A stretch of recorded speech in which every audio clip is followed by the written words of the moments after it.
Hello, hello. Hey, Is that us? everybody. That's us. Yeah, it is. Look at that. We are the Transpositions. Hello. Hi. Right. Are you okay, Steph? Hi. You look startled. I was a little No. bit startled. I have a little, hi there and welcome to our woke cult. We are here in woke cultistan and Mm-hmm. we are celebrating all of the people who were too sane to vote. And look at the results. Thanks, you guys. Really appreciate us. Really appreciate you. Yeah. Bastards. But you know what? Now those trans kids, they can't play on soccer teams anymore. But you know what? No, Eggs are still eggs are still $4.60 a dozen. Oh, at least. that's Unless you go to troubling. farmers market, and that you might pick up a deal on the smaller ones. Yeah. Or if you live You know. close to the border, you can go get those Mexican eggs. Oh, the egg people will be upset if you're bringing those Mexican eggs into the country. Well, you just go to the farm. You go to the import stores here, and they do all Oh yeah. they Mm, grow it right okay. across the border and get there. It's mostly vegetables, but there's Well, eggs that too. won't last. You know. Yeah. Well, obviously the Trump administration is trying to eliminate eggs of most kinds. Mm-hmm. So yeah. Yeah. Not real big into the egg people over there in the Trump administration. But it's Oh not this well, of Trump course administration. I'm the walrus, so Yeah. Well, we're all villains in our own stories at some point, right? Got to be the villain of the story of Texas, but we're not ready for Texas yet. I'm sure Texas will follow in step because Tennessee has well, Tennessee it's has June fallen. 13th. Yeah, do you want to do Oh my Juneteenth God. first? Yeah, let's do Juneteenth first before we get into this. Yeah. I kind of wanted to wait for Karleigh to do Juneteenth. That would be good. So it's But not just here's like the two white Galveston, ladies up on here, but yeah. yeah. Here's the Galveston being the reason. I I don't know whether it's really worth celebrating the fact that it's the last town in Texas to hear about the fact that the Emancipation Proclamation was an actual thing. Yeah. I mean, what are you gonna do? The other thing that I think about that comes to mind when it comes to the to Juneteenth and is and I don't think it even happened on in June, but it was the Tulsa uh, massacre, the Black Wall Street falls. Yeah, Yeah. that's also Not something good. I think There are about lots that of time of those. year. Yeah, Tulsa is a famous one, but there are lots of other ones, and yeah. they're Well, there's pretty bad. lynchings all up and down the river and Yeah. all over the South. Yeah. It's been pretty horrid. America needs to recognize its past. If we have to like hold them by their head and make them look at it like we're in that Bird Box movie. It would be good if So you would this sort of is your history. remember history a little bit. Give them the But Clockwork Orange treatment of our racist history. How come our lily white asses can understand it, but the rest of the white asses can't? I don't get it. Like, I mm, don't know. I don't know. But in this it, modern age, we do have this really horrible Supreme Court decision, 6-3, of mhm. course. Um, mm, Yeah. that's going to hurt a What lot of people. But what are the implications? it a lot of our young siblings and possibly us in as well. Um, but it doesn't matter to these people. It's the point is to eliminate us. It's an eliminationist position, and it's really blows. And it's something that we've all said, or at least some of us were telling everyone This is the 5 direction years it's ago, going. 6 years ago. Yeah, this is where it's going to wind up, and it's not just going to be us. It's going to This be is not where it everybody. stops. I promise. We have to do something. So yesterday on June 18th, 2025, just to, right in the heart of Pride Month, the U.S. Supreme Court ruled in the United States versus Skrmetti, upholding the lower court's ruling that Tennessee law banning gender affirming care for minors does not violate the U.S. Constitution's 14th Amendment Equal Protection Clause. The Tennessee law, along with other state laws restricting gender affirming care, may stand. Access to gender affirming care in states without bans is not impacted by this decision.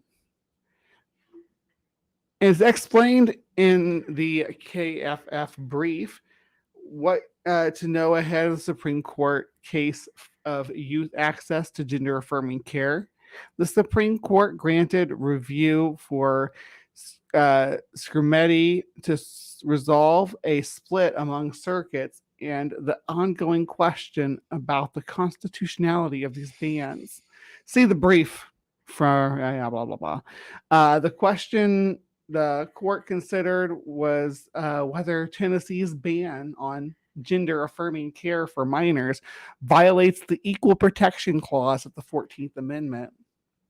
Embedded in this assessment, the court considered whether the law results in sex-based classification and therefore should be reviewed with heightened scrutiny. That is to show that the law is substantially related to achieving an important government objective, as opposed to looser standards of rational basis, which only require the state to show the law has a rational relation to the state's legitimate objection. Are you with me so far, audience? Are you following along? This is about minors having access to gender affirming care. What other affliction the child could suffer during the already tumultuous stages of puberty do we say, hey, you know what? Let's deny them medication to treat that condition? This is what dystopian hellscape are we living in here? The United States of America. Yeah. Let's see. What did the courts decide? The courts found that because the Tennessee law classifies people based on age and medical diagnosis, it therefore does not discriminate on the basis of sex or transgender status, and as such does not trigger heightened scrutiny. SB 1 satisfies rational basis review. Under the standard, the court will uphold a statutory classification so long as there is any reasonable conceivable state of fact that could provide a rational basis for classification. Oh, look who we got. It's Miss Karleigh Chardonnay-Webb Hey, Karleigh. popping in. Yay. Hey, Let's see, peeps, where what's was good? I? Yeah, we're looking at this Supreme Court thing. Another kick in the ribs. No, tell me about it. Justice Sotomayor dissented, joined by Justice Jackson, stating that SB 1 does classify individuals based on sex. The court should use heightened scrutiny, and Senate Bill 1 would fail under heightened scrutiny. Justice Kagan joined most parties of the Justice Sotomayor's decision, except she filed a separate dissent to clarify she had no conclusion about whether Senate Bill 1 would satisfy heightened scrutiny.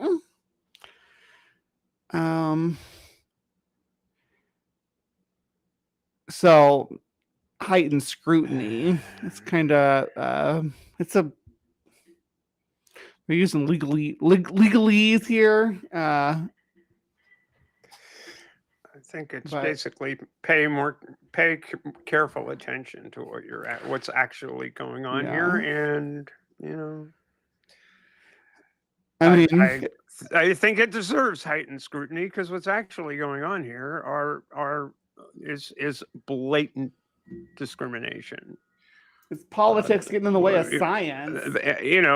What's gender? We can go around the mulberry bush with what's gender affirming care. It's gender affirming care only if the gender being affirmed is contrary to that assigned at birth. Of course. Contrary to the sex assigned at birth. Because all other forms of gender affirming care for youth, adults, etc., and so forth is totally okay with these guys.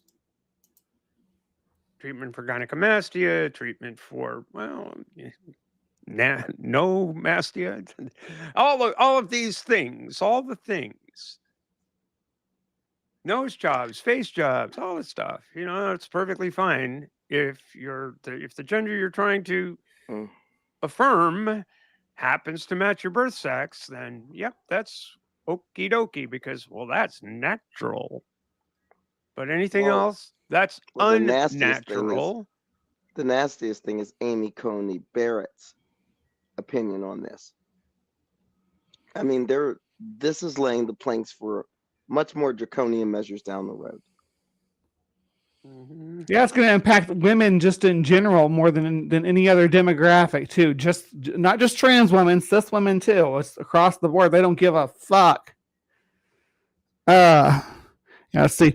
The result of the court ruling means, yeah. They used the body of a dead black woman as an incubator this week. I mean, exactly. We live in a dystopia. Yeah, that's more and more as the days go by. That's how it feels. All right. So the results of the court ruling means that most of the bans on gender affirming care enacted by other states may stand as well. As of June 25, 27 states have enacted gender affirming care bans for minors. Bans in 25 states remain in place as the result of the ruling. Bans in Montana and Arkansas are currently permanently blocked by court order. The challenge in Montana relates to the state's constitution and not federal law, and therefore not directly impacted by this decision, and the law remains blocked. A federal court blocked in Arkansas law, finding it unconstitutional based on both the equal protection and the due process clause. The due process clause. To point out that what we're talking about here is in effect in half or over half the states, in some form or another, but definitely 27 half the states states in this specific in this specific instance. 27 states plus 2 that are being held in place by pins put in place by the state. Right. Yeah. The due process claim was brought up by parents, stating the law took away their ability to make decisions regarding their child's health care, which is the ground we should stand on when it comes to these types of legislation. Is that the child's health care needs to be between the doctor, the parents, and the child, with the state minding their own fucking business. It'd be all right. I'm kind of angry tonight. If you can't tell, I've cussed like 3 times, and we're only 17 minutes into the show. Oh gee, there goes our monetize. Oh wait, we're not going to get monetized anyway. Nobody cares what we have to say. It's fucking. That's great. We're farting into the wind out here, but it's better than doing nothing at all. Which is, I think that what we should do is become raging transphobes and leave the woke cult. This is a problem. Right. The woke cult. We're announcing tonight why we're leaving this woke cult. Yeah, that'll give us some monetization right there. We'll give you our reasons later. Top 10 list of reasons we're leaving the woke cult. That's right. Yeah, we're going to leave this woke cult. Stephanie, I know it's hard to lead the woke cult when I'm the leader of the woke cult. Yeah, that's true. But I'm Well, just that's true. shadow leader, though. I'm Oh not my like in the God. front. Yeah. No, Yeah, you're not. Yeah, you're just sort of. I'm a puppet master in the backstage. Yeah. All right, let's move to something more positive. Want Uplifting. to? Yeah, let's see. I got here we go.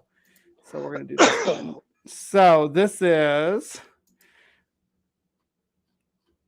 these mental health and mutual. Oh, hold on. That's resources for this. Hold on. Let's do Actually, this real quick. that would be a good thing to. Yes, say. follow that It's up like right if here. you're- Okay, so Yeah.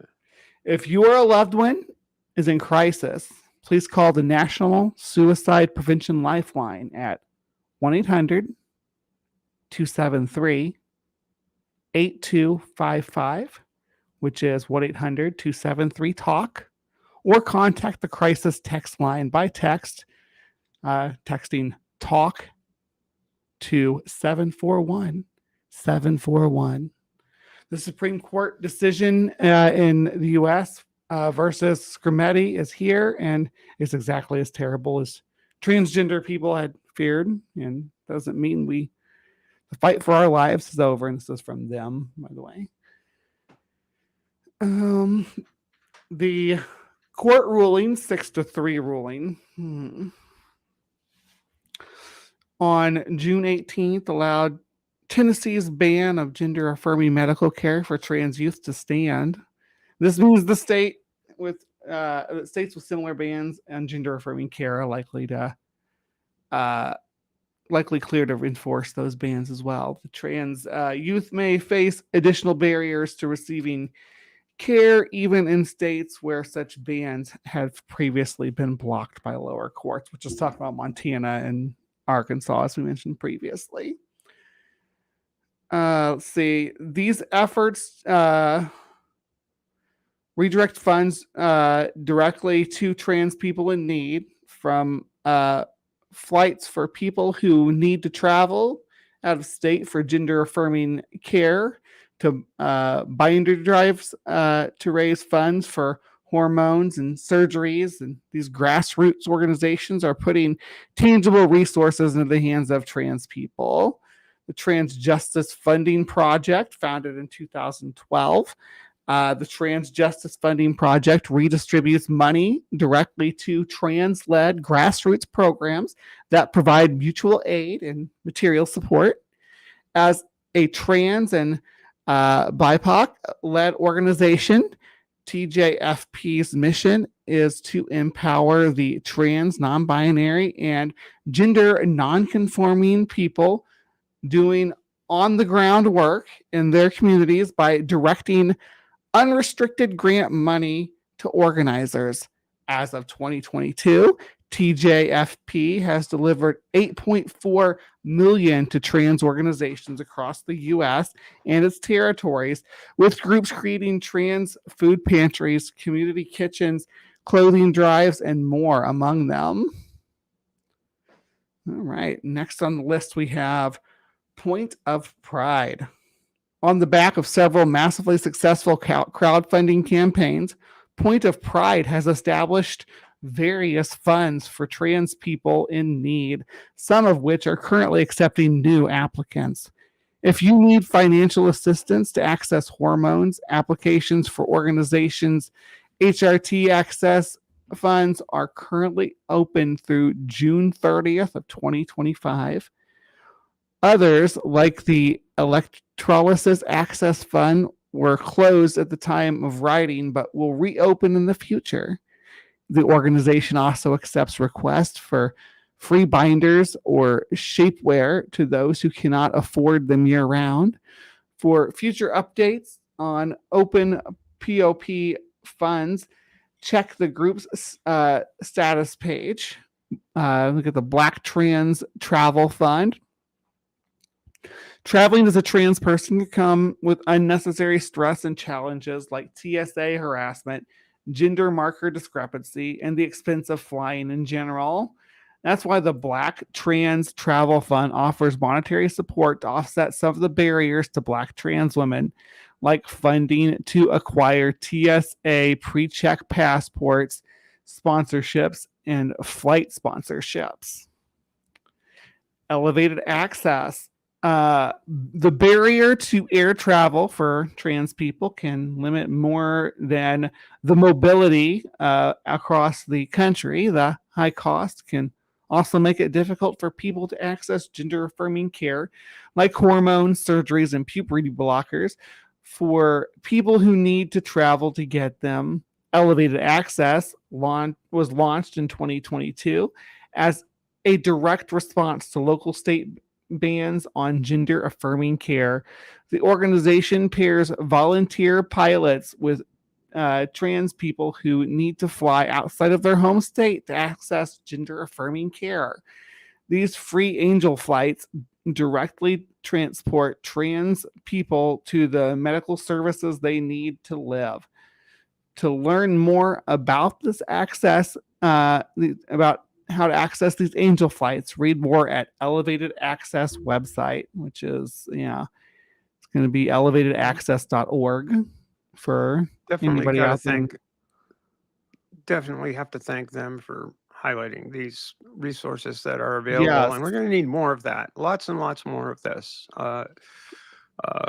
Whether it's back channel conversations or this, that, and the other thing. We are going to need to, as the splash for this live stream says, united we stand, and that means we really have to be caring for one another. Please. And that includes allies. If you want, we need accomplices. I think I think Sarah made that point last week. Mm-hmm. We need people who are willing to stand with us. By the way, update on Sarah's. The birthday party was a smashing success. They had fireworks. Oh, good. Looks like they had fun. All right. After Elevated Access, we have Trans Youth Emergency Project. This is important, especially considering that they're cutting off like some of the government funded services like the suicide helpline, which we'll get to in a minute. But the nation's LGBTQ youth suicide lifeline is being cut off on July 17th.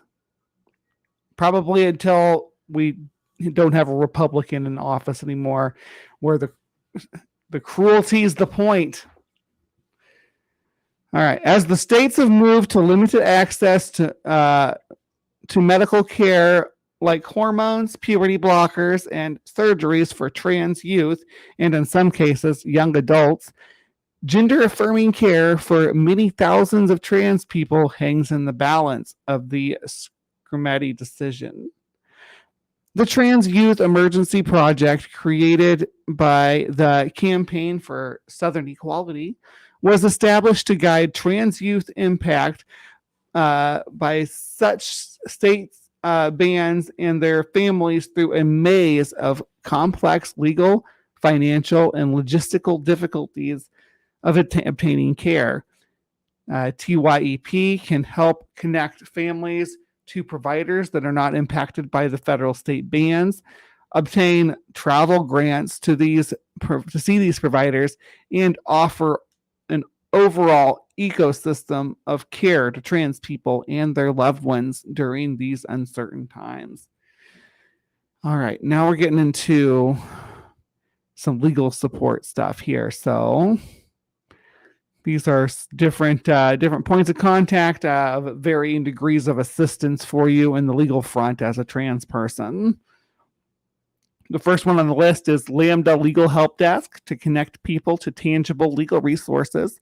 Lambda Legal established a help desk that can provide general legal resources on discrimination based on gender identity, sexuality, HIV status, and gender presentation. While this is not a legal hotline for emergencies, it can be a good jumping off point for people looking for legal resources who don't know where to start. Of course, we got the ACLU, which is to be expected on this list. Also glad. Just a brief thing. This guy's bombing up the ship channel at a rapid rate of speed. You go, bud. Holy smokes. Yeah. Sorry. You good?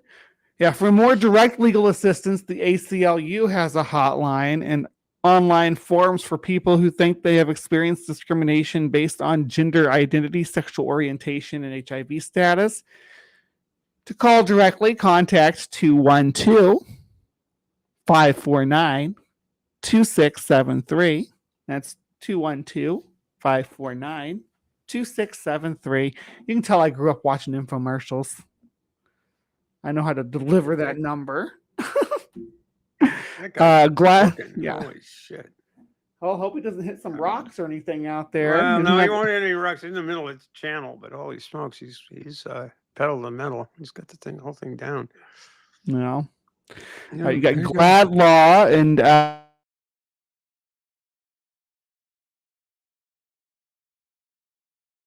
Trans-Pacific Legal Resources. Glad Law has a referral service to help connect people in need to legal services with the experts best suited to their cases. The Sylvia Rivera Law Project has a similar referral system to help queer and trans people access the legal services best suited to their needs. All right, now we're getting serious. We got some crisis support stuff coming up here, okay? All right, so the first one that's on here is the Trans Lifeline. This resource is a trans-operated peer support hotline for trans, non-binary, and gender non-conforming people of all ages seeking guidance, whether they're in crisis or not. Trans Lifeline is fully anonymous and confidential. It doesn't non-consensually send active rescue units such as an emergency service or law enforcement, and connects you with other trans or non-binary peers if you need support. This one you call 877-565-8860. Again, that's 877-565-8860. Or check their website, which is translifeline.org/hotline. LGBT National Youth Talk Line. The LGBT National Youth Talk Line is a space meant for queer and trans youth to discuss issues like coming out, STIs, bullying, family concerns, safer sex, suicidal ideation, and other mental health matters. The Talk Line connects people with direct LGBTQ plus peer support, can point folks to local resources, and doesn't report that information to outside organizations. There is a one-on-one hotline that people can reach at 800-246-7743. Or if you are looking for a group setting, there's a moderated youth group chat for people 19 or younger. All right, we're not going to break down all the regional supports because these are going to be by state, but yeah, gives us a pretty good sounding board for. Suffice it to say, there are organizations that are out there, are caring. Some are, as Uptail Trucker is pointing out, some are religious based, some are not, some are more secular in their focus. I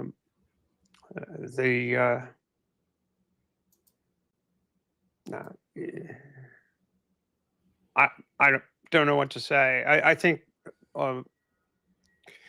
helping without ulterior motives is the most important thing when I'd be looking for support.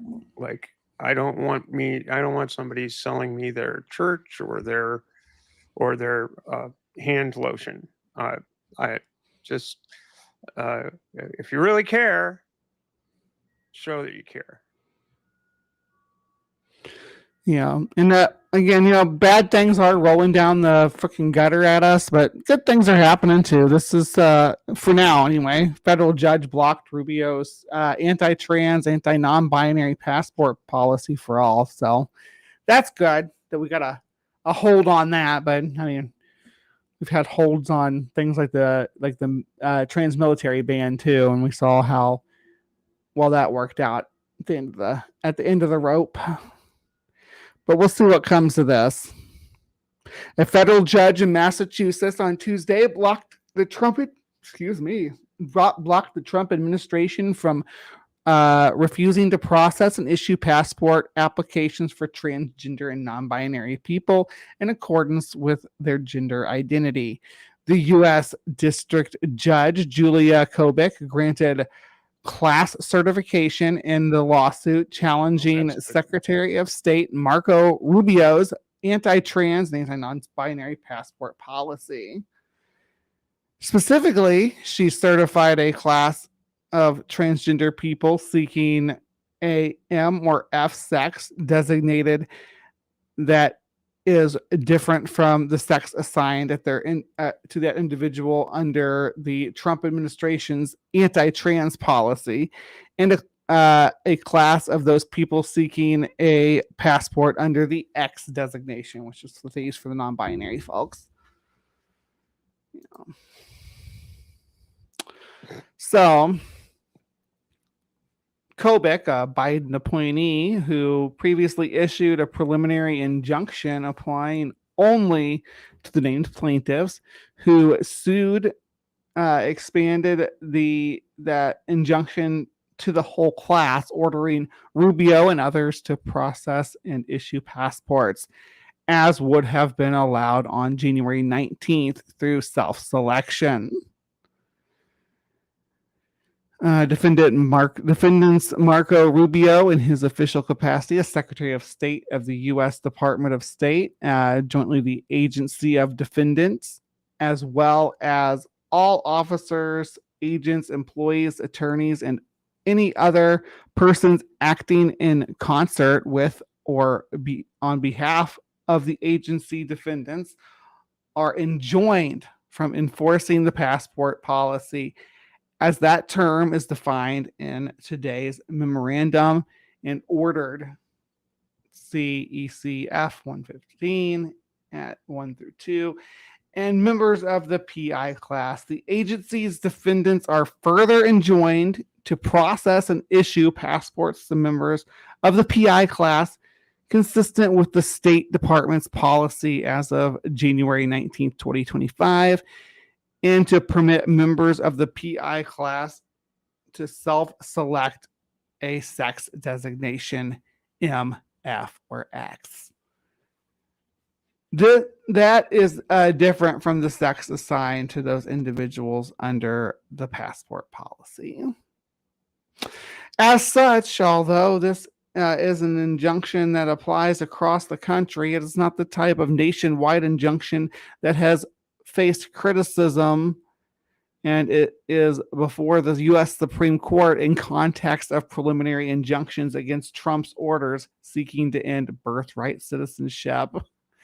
The order went on to set forth the permitted process if the Trump administration concludes that it is necessary to request additional information to determine whether a passport application is a member of the class that was certified on Tuesday.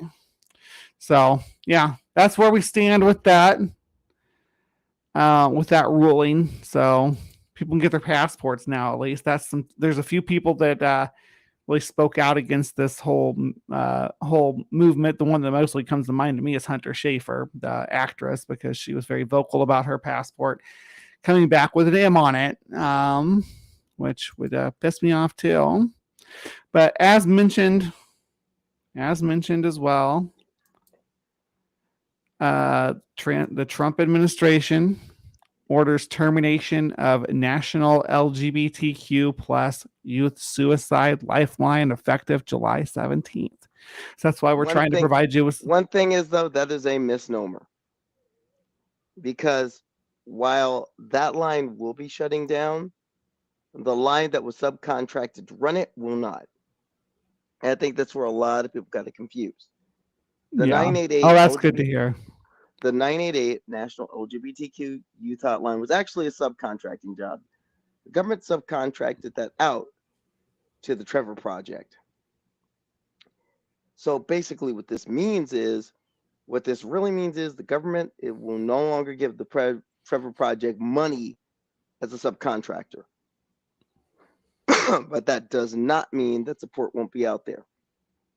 Trevor will still be alive. And of course, full disclosure, I work for Trans Lifeline. We're still there and we're going to be here.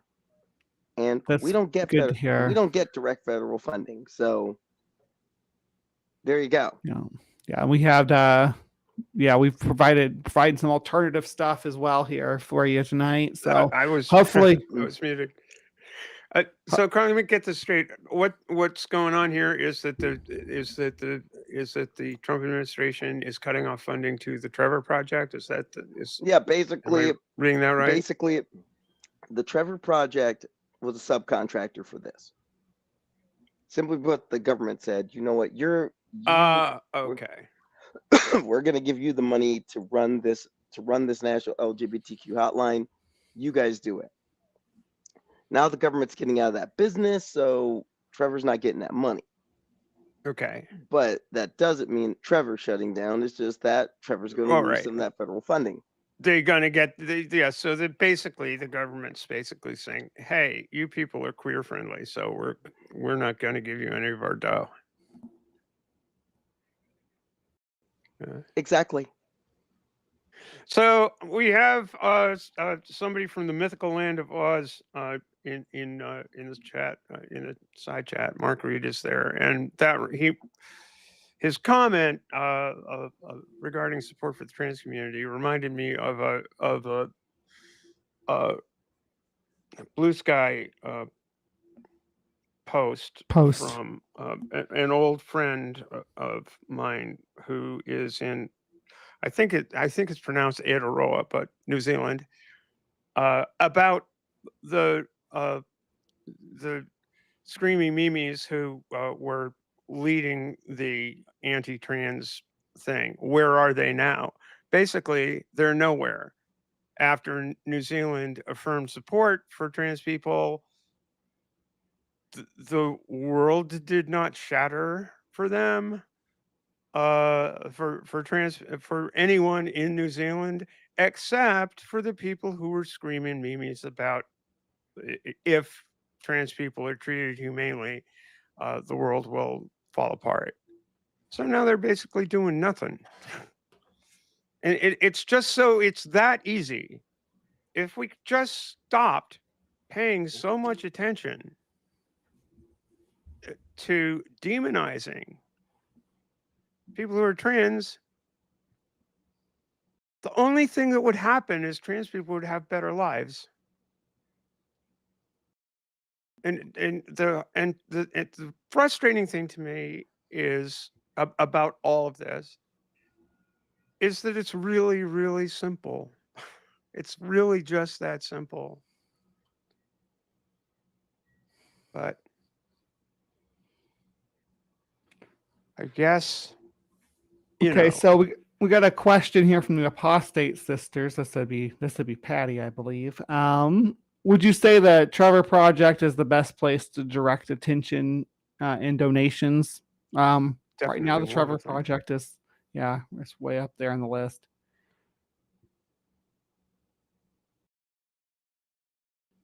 So what in Fox? What are you? What link are you looking for? Sorry. Is Karleigh disagreeing about the Trevor Project? I was sent it to Trans Lifeline. Yeah. Trans Lifeline, for sure. And I'm gonna keep the this is, I don't know if we call this good news. It's news of some kind, but I'm gonna keep it flowing because Hillary Cass hit with a lawsuit for concealing review papers. Nice sweater. That's just me. Oh yeah. So tell us where the papers are and we will ask the courts to intervene. So on the 4th of June in London, a legal proceeding has been issued against the Information Commissioner NHS England and Hilary Cass for failing to acknowledge that the material used in the Cass review are subject to the Freedom of Information Act of 2000 and the Public Record Act of 1958. Yes, we're suing Hilary Cass personally. It has now been over a year since the Cass report was published, yet there is still a lack of transparency. We suspect public records were illegally destroyed. Despite widespread condemnation from the global medical community for its pseudoscientific foundations and from the LGBT steaming heap of garbage, in other words. in the LGBTQ plus community for promoting state-sanctioned harm against trans children, the Cass review continues to enjoy an absurdly untouched status within British institutions. Most of our institutions have done so far, and the most our institutions have done so far in the Court of Appeals, in the case of OVP and ANOR, describing the review as controversial. The Cass review doesn't even begin to describe the Cass. Right? It's a steaming heap of crap. It's just crap. Incredibly bad. The Cass review contains outlandish claims. For example, are you ready? Take a shot every time I say something outlandish now. Do it. Maturation of. But we're the cult. Remember that, Bre. We're the cult. Yeah. We're the cult. It's not this steaming pile of elephant droppings. It's us. God almighty. Here we go. Maturation of the adolescent brain reference regarding the myth of the 25-year-old brain being cited in the final report. Lawyers linked to the hate group attempted to use this in recent Court of Appeals case, OVP and ANOR, to prevent young persons from accessing hormone replacement therapy. All right, then we got DSD reference regarding Cass's suggestion of a parallel between gender-affirming care and the troubling history of non-consensual treatment imposed on intersex people. Not the same thing. And a matter of fact, that argument works in our court, because when they do that, they're trying to force someone into a gender that they don't identify with. Mm-hmm. Pornography references regarding Cass's suggestion of a link between trans men and exposure to pornography. Her sweater is still, I've got that visual. It's making me wet. The public has the right to know why Hilary Cass included those references, especially since her recommendations were expected to become official policy and ultimately did. We therefore submitted a Freedom of Information request a year ago and plan to submit an additional one.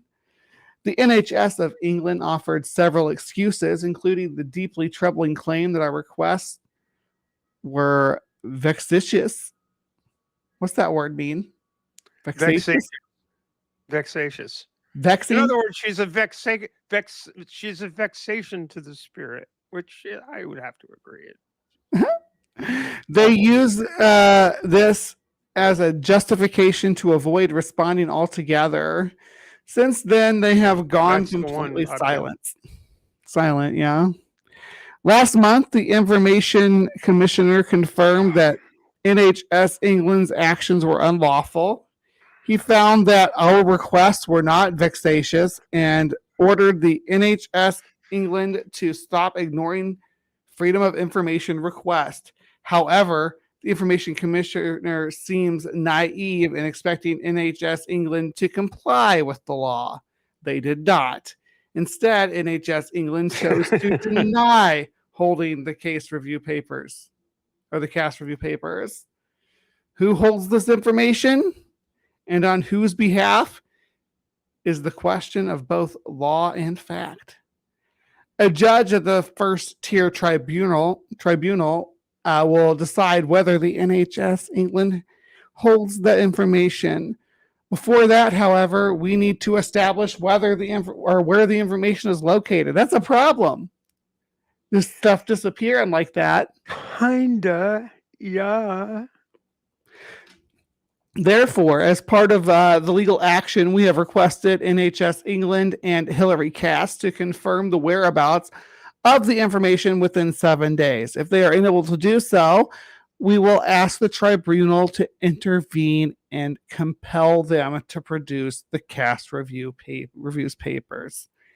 Whether or not this action is successful, the way Hillary Cass and the NHS England have conducted themselves suggests they have something to hide. The question before us is not what is being concealed, but also how far they went. Did they simply keep the papers and pretend they did not exist? Or did they actually destroy them? Their conduct undermines public confidence in our healthcare system, and there's no going back. Court documents are available here. Yeah. Can you imagine, again, going back to imagine any other condition where a major governmental study was conducted and suddenly all of the source material just vanishes into thin air. Oh, we already know why that is. Because the beef is now caught up to it. The Cass review is a dog. And everybody knows it. That is why you're seeing what you're seeing right now. And they're trying to hide the stuff so that people can say it's irrefutable. People forget, and the next thing you know, they're implementing this. No. It's been time for that to be exposed as a fraud. It's been a long time. We're overdue for a long time. Yeah. The medical professionals need to step up in a big way. And some organizations have. Some medical professionals, some organizations have. American Psychiatric Association is one, but the judges and stuff that keep stepping up on this, I'm grateful for. I just hope that stuff, holds water at the end of the day, right? But like what's this one right here? Judge blocks administration from enforcing anti-diversity and anti-transgender executive orders. The federal judge says the federal government can't force recipients to halt programs that promote DEI or acknowledge the existence of transgender people to receive grant money, which is a super weird thing to expect them to do. Like super weird. Like what the fuck? But it's just to San Francisco. A federal judge in California has blocked the Trump administration from enforcing anti-diversity and anti-transgender executive orders and grant funding requirements that LGBTQ plus organizations say are unconstitutional. U.S. District Judge John Tigar said Monday that the federal government cannot force recipients to halt programs that promote diversity, equity, and inclusion, or acknowledge the existence of transgender people in order to receive grant funding. The order will remain in effect while the legal case continues, although government lawyers will likely appeal. The funding provision are burning bright in the forest of the night. What immortal hand or eye framed thine awesome symmetry? Any other words? Thanks, Judge. We appreciate you. Yes. Vexatious, a litigation that is just trying to act in a dishonest way, basically legally trolling. Okay, thank you, Mark. Yeah. Trying to throw a monkey wrench, trying to vex the system, I guess, is vexatious. Nice. Doing a good job pissing me off, but glad that somebody else is too. The funding provision reflects an effort to censor constitutionally protected speech and services promoting DEI and recognizing the existence of transgender individuals, Tiger wrote. He went on to say that the executive branch must still be bound by the Constitution, which they increasingly think they shouldn't be, but in shaping its agenda, and that even in the context of federal subsidies, it can not weaponize congressionally appropriated funds to single out protected communities for disfavored treatment or suppress ideas that it does not like or has deemed dangerous. The plaintiffs include health centers, LGBTQ plus service groups, and gay, lesbian, bisexual, transgender historical societies. All receive federal funding and say they cannot complete their mission by following the president's executive order. All right. And then last piece I have for us tonight. It's going to be kind of a sad one, but you know, we gotta keep our eye on things. We gotta watch what they're doing because things are getting gross everywhere. Puberty blocker ban causing extensive harm to trans youth, study shows. This is Amelia Hansford with writing for Pink News. Today. Warnings. Yeah, there's a trigger warning on this article because it does make references to self-harm. All right, the ban on puberty blockers in the UK is having serious adverse effects on young trans people, a new study has revealed. Research from the University of London, headed by trans academic Natasha Kennedy, shows that the government's decision to ban the physically reversible gender affirming treatments was significantly, extensively, and relentlessly harming trans children and young people. Health Secretary Wes Streeting announced an indefinite ban on new NHS prescriptions for puberty blockers in December, deeming them an unacceptable safety risk. A temporary ban has been put in place by the Conservative government in May last year in the wake of the publication of the Cass report. The Cass report rears its ugly head again. Yeah, it's the basis for a whole bunch of really horrible things. It was extended in August following Labor's landslide victory in the general election. People with prescriptions could continue treatment, but those on waiting lists were only able to access them as part of an NHS clinical trial. The new research published in the Journal of Gender Studies analyzed figures collected last autumn and interviewed data from January and February. A theme, researchers said, was the overwhelming level of distress experienced by transgender youngsters who were being denied treatment, which is what we knew was going to happen here, which stood as in stark contrast to how their parents or guardians described them before the ban came into effect. There was also a notable difference between the mental health of trans teenagers denied puberty blockers and those already on treatment. The latter group were reported to be happy, well-adjusted, and a little different from most cis children, the study concluded.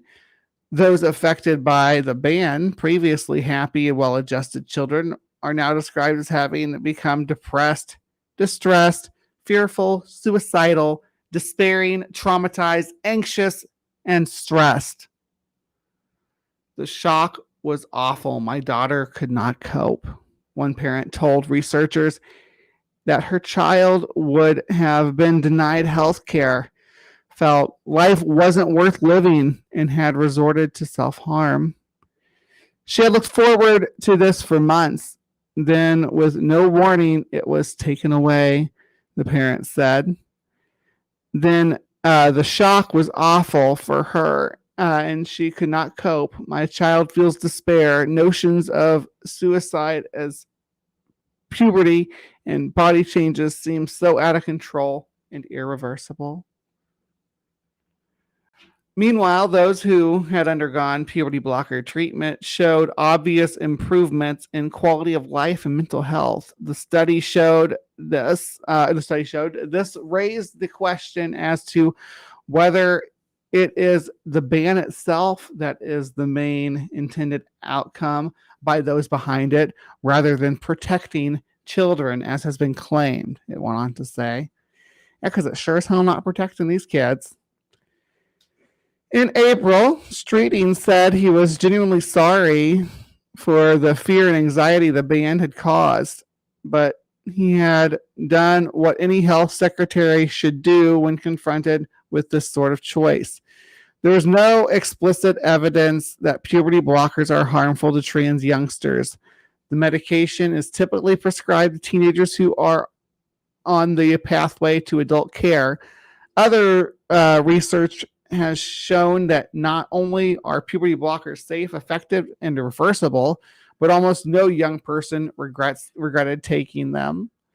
Despite this, in May, the government said it was considering extending the ban to private prescriptions, describing medicine as a balance of risk.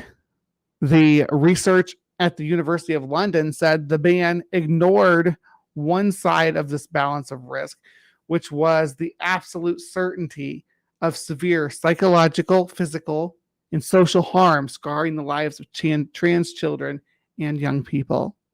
They went on to say these advocates banning puberty blockers, having justified it on the grounds that it is to protect children. The evidence here shows that is quite clearly not doing that.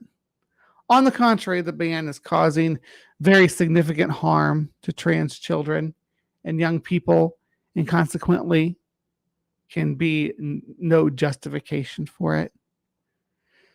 Got some more hotlines down here for you.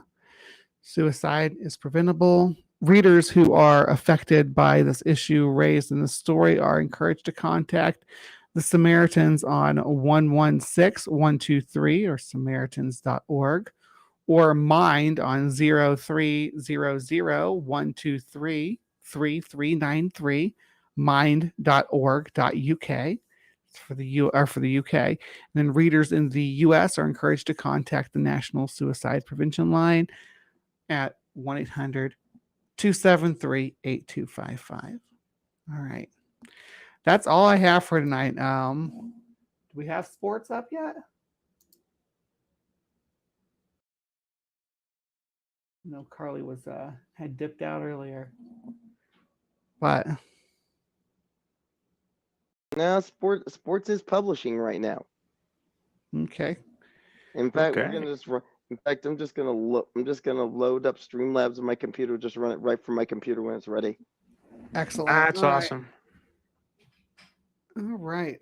In the screen share, Steph, what you got going on? How's sailing life? Well, the sailing, it's in, as far as my personal life has improved remarkably, seeing as now I have work. That's good. It affords me the ability to continue doing this, among other things, and to continue to eat and continue to have a roof over my head. So that is good. And yeah. And well, I have to say I might be eating too good at the moment, but you think so? Well, I have to make weight for sailing, and that's the other thing, which has been really fun. The sailing season is underway. I am running races for our local Etchells fleet and am sailing the J24 yet again. With not as much success as we've enjoyed in the past, but still fairly okay, still up there. And we're having a good time. I think it's remarkable. I was saying earlier that, what Caitlin Spice was saying, it's what happens when you don't get your panties in a twist about trans people being in your midst. What happens is nothing. What happens is you gain from the presence of the trans people in your midst. They'll run races for you. They'll do things. They'll be on your crew. They'll make boat covers. They'll make canopies. They'll sit there and sew, and they won't make their whole. They won't do anything more than that. They'll except live as fellow human beings, and all you got to do is shut the fuck up and address them as they prefer to be addressed, and that's all that's required. You don't have to love us. You don't have to embrace us. You don't have to go for the lifestyle. You don't have to say that we're in a cult. You don't have to do any of those You don't things. have to look at us. If you think that we're going to hell on account of the fact that we are different than you, then that's your business. And I really can't be arsed to worry about it. I don't care if other people think I'm going to hell. I cannot stress that enough. I'm going to hell in most religions. So it doesn't matter to me. But what does anyone have to lose by treating someone decently? I don't understand this. I really don't. Hey, you want to see you want to see a paradox? Check this out. Is it a most amazing paradox? I wouldn't call it amazing, but you make your own. Okay. Make your own call about it. Show us the paradox. At the weekend, a group of trans women protesters protested topless at the Scottish Parliament about the recent Supreme Court ruling that the Equality Act defines women as biological women, and that's in quotes because they mean cis women. The police couldn't arrest them because to arrest them for showing their breast would be to define them as women. It's not illegal for men to be topless, and of course, the right-wing press that reported on it censored their breasts, thereby making their point for them. That's well, the least they could have done is say, "Hey, nice tits," right? You know.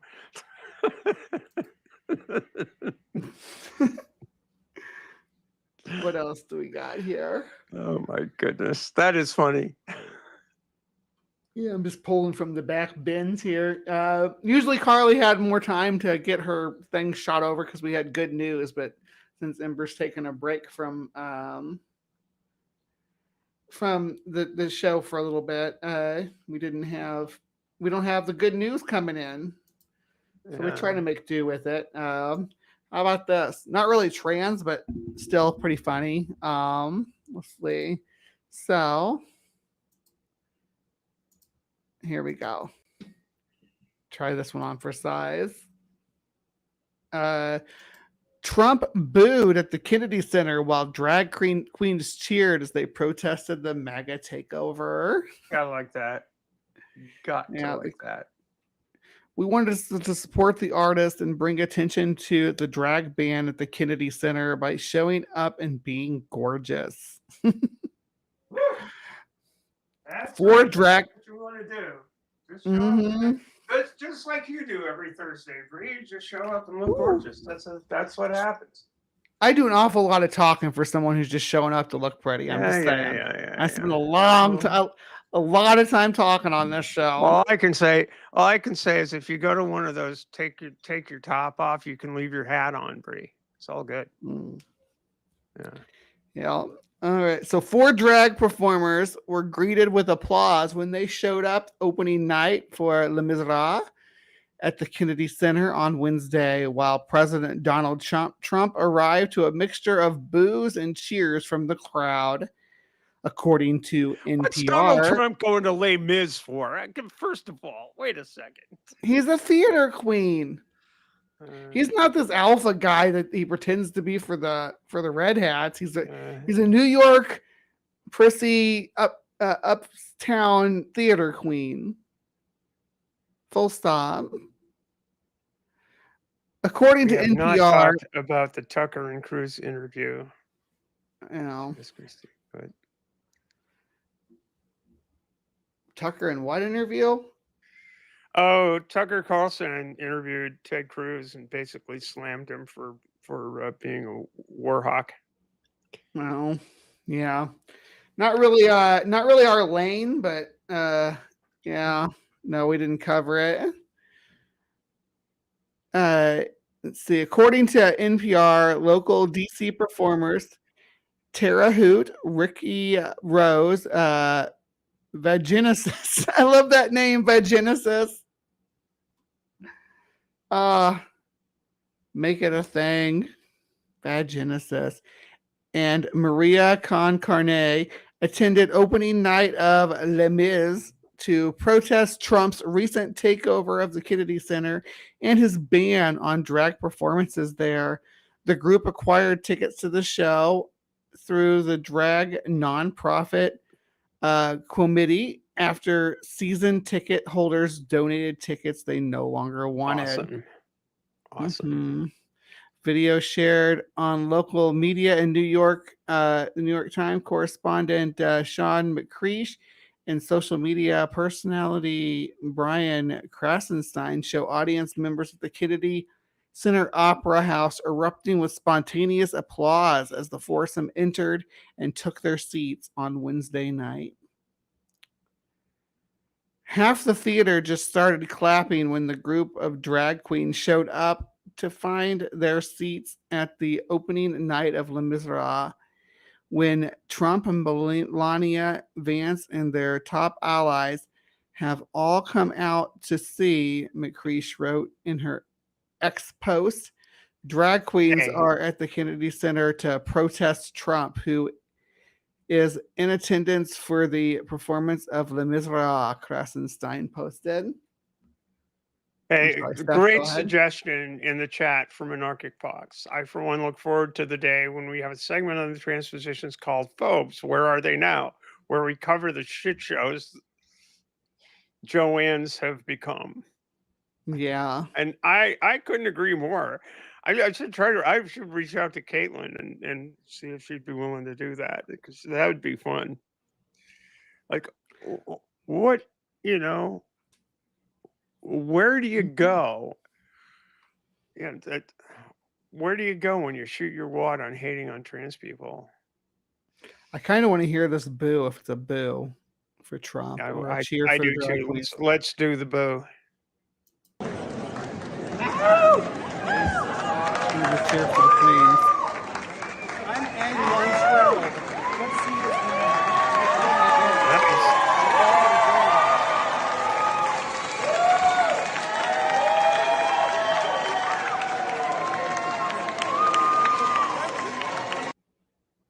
I didn't have the boo for. All right, but where's the boo?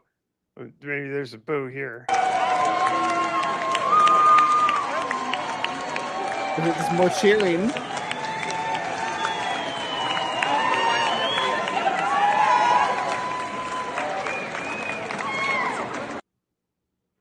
Where's the boo? No boo? Well, Oh, here we go. We've got passion, we've got determination. Like, and if we set our sights on something, you better believe it's happening. Ah, there you go.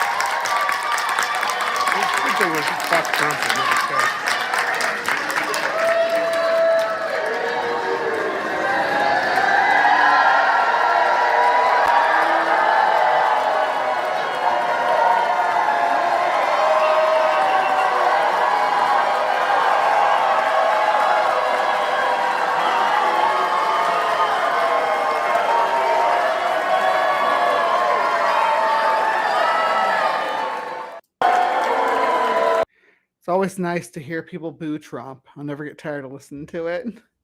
Yeah, it's always good. Getting a standing ovation followed by Donald J. Trump getting overwhelmingly booed wasn't on my bucket list, but we checked it off last night. Ricky Rose wrote in an Instagram post following Wednesday night's show. Ahead of Wednesday night's performance of Les Mis, Trump had been widely mocked on social media for planning to attend a musical about the French Revolution in the midst of his own authoritarian crackdown on well, anti-ICE good point, protests actually. in LA. Yeah. He doesn't know since Dude's why. basically doing it l'état c'est moi, and well, you know, Yeah. over there, the trebuchets are over there, and then there's Mr. Guillotine right there, over in the corner there. Yeah. Perhaps providing that the show's themes were lost on him, the president told a reporter on the red carpet Wednesday night that he wasn't sure whether he identified more with the hero Jean Valjean or the villain Javert. Is he actually going to say that here? We're not going to allow that. Mr. President, have you seen the musical before? And do you identify more with Jean Valjean or Javert? That's a tough one. That last part of that question, that's tough. I think you better Yeah, answer that. sure one, is. honey. I don't know. What a I've seen it. fucking We've seen it crap. a number of times. It's fantastic. I thought it was just about our first choice. That's what we got, and we have others coming. Other great ones are coming. Phantom? Yeah. The president's takeover of the Kennedy Center has reportedly led to a steep drop in ticket sales. Ticket buyers, subscribers, and that's donors obvious. have spoken with their wallet. And yeah, we saw the pictures. That place was half empty. Not really a huge crowd there. Let's be Yeah. real. One staffer told the Washington Post last week, not against a Republican being in charge, but against a hostile takeover of the Performing Arts Center. I wonder. Sure enough, yeah. I'm Sure wondering now that we got this, this thing rolling here. I wonder what Donald Trump's favorite musical is. Probably not Rocky Horror Picture Show. I doubt that it's the Rocky Horror Picture Show. I love Rocky Horror myself. Just putting that out there. I also like Little Shop of Horror. Anything with horror in it's got that's for me. Okay. Yeah. I'm trying to think. I wonder what I don't think he'd enjoy anything by Rodgers and Hammerstein. Yeah. Certainly not Rent. He wouldn't enjoy Rent very much. He wouldn't enjoy Angels in America. What? Hairspray, maybe? He was really into Hairspray. He might have been, maybe Hairspray. Because he can point and laugh, right? In the 80s, he was work. all about Yeah. aerosols. He's like, it doesn't make any sense that it gets into the environment. Like, he was like a hole in the ozone layer kind of denial guy. Like, for real. Yeah. Oh. Is Karleigh frozen? Karleigh appears to be frozen. Oh, Karleigh is She now woke up. alive. Definitely But- not frozen. Okay. Oh. I'm just waiting for this thing to finish publishing so we can run it. Yeah, no, you're good. What is your favorite musical theater, Karleigh? Favorite musical?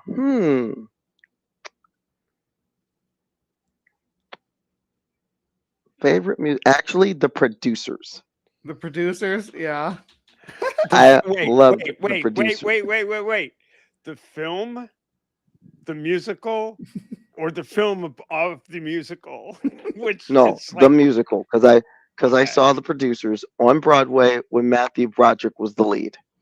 Oh, nice. Yeah. I saw the can see original how that cast. would work. Yeah, that would work really well. He ended up doing the And it movie was- too, though. Right? Oh, yes, he No, did. he wasn't. Yeah, he was. No, he did do Broderick the movie. He did With do the Nathan movie. Lane. Yes, he did do the movie, but on stage, Producers was an okay movie, but it was best on stage. Oh, he did the movie of the stage performance of the musical, Yes, but he didn't Yeah. the original movie. but to was Zero me, Mostel but here's the and- thing: and- to me, seeing it in a movie house, seeing the stage in a movie house doesn't do it Oh. justice. It's one of those things That's where true. you have to be there to really see it. There was that. Good Night Saigon was another favorite of mine. And Butterfly was a personal favorite. Man, Actually, I think I Butterfly's remember. really good. Now that I was trying to think through the musicals, I know think I remember Trump saying his favorite musical was Phantom, which is one of my favorites too. But I like Phantom. Phantom was okay.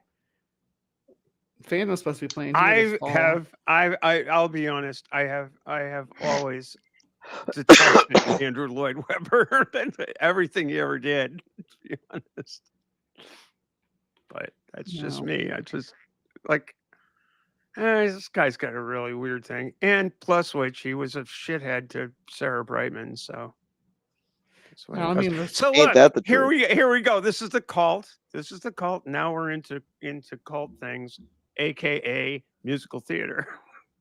yeah. And who we should cancel because of their poor musical theater choices. That's right. Their musical theater choices will be judged by the cult. I think I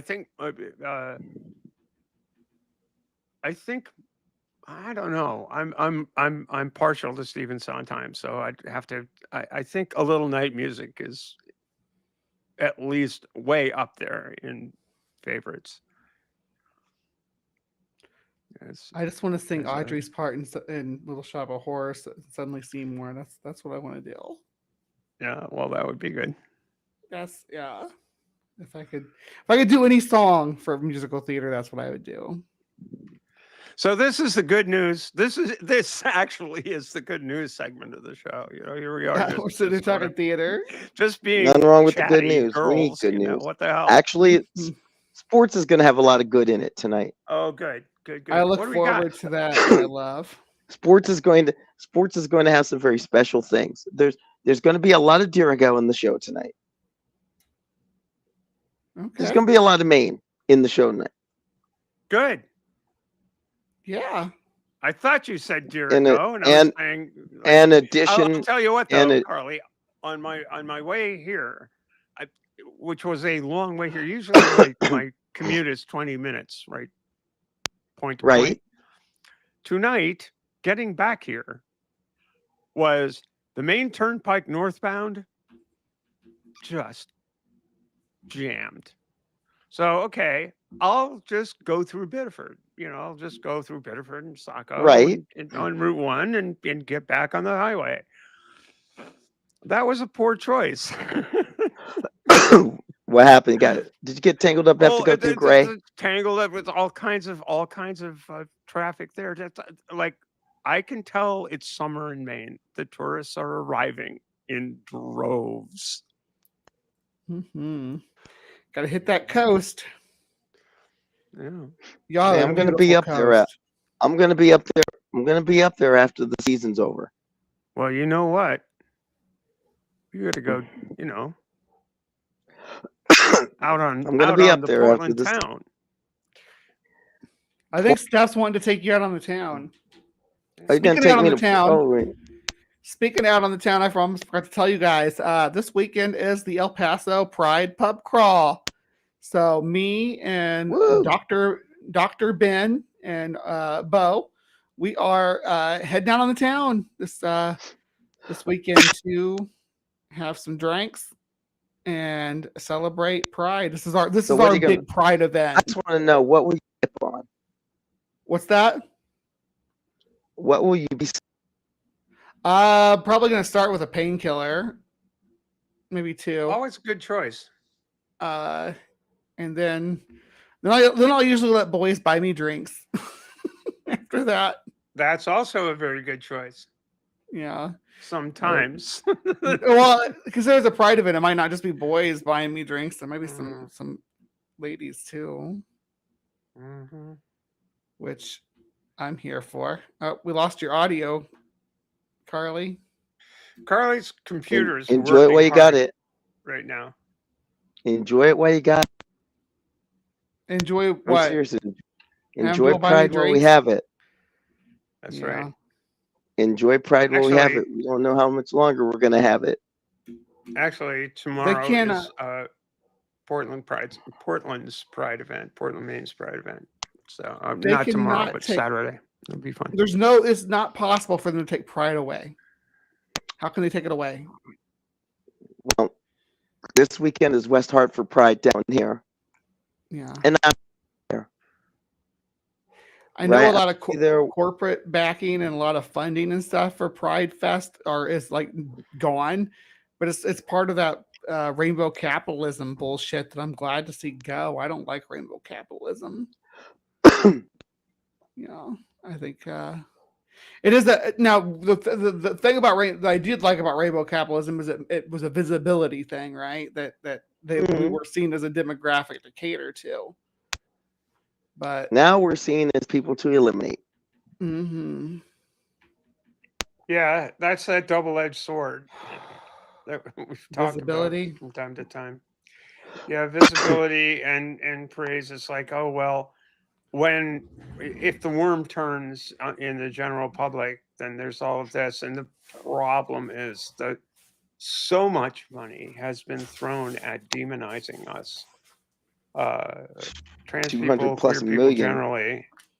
Yeah, it's that's what's made the difference, I think. In fact, we're going to talk about on. In fact, we're going to talk about part of that on Mission Sports tonight, because we're going to break down what Sarah McBride said. Okay. Yeah. We're going to break down we're going to do a breakdown on Sarah McBride talking about how the sports issue is the example of how the left and the trans movement have lost. You know about her. You know about her. You know about her sit down this week with the New York Times. Did she? I'm sorry, I don't, but I'm sure you do, and I'm sure you're going to be talking about it. Did she go the Brianna Wu route? No. Okay. She didn't go the Brianna Wu route. She didn't do that. Or I'm glad to hear that. You be the judge. Okay, I will. We'll see what she has to As say. everyone knows, I am totally fair and impartial. Everyone can attest to the fact that I never lose my cool over anything. Judge Steph is here. However, yes. Excuse me. Where's my hat? Where's my judge hat? Okay. You guys can. All I know is that if you're ready to run it, I'm ready to. Yeah, let's go. We ready for sports? Roll it. Got it.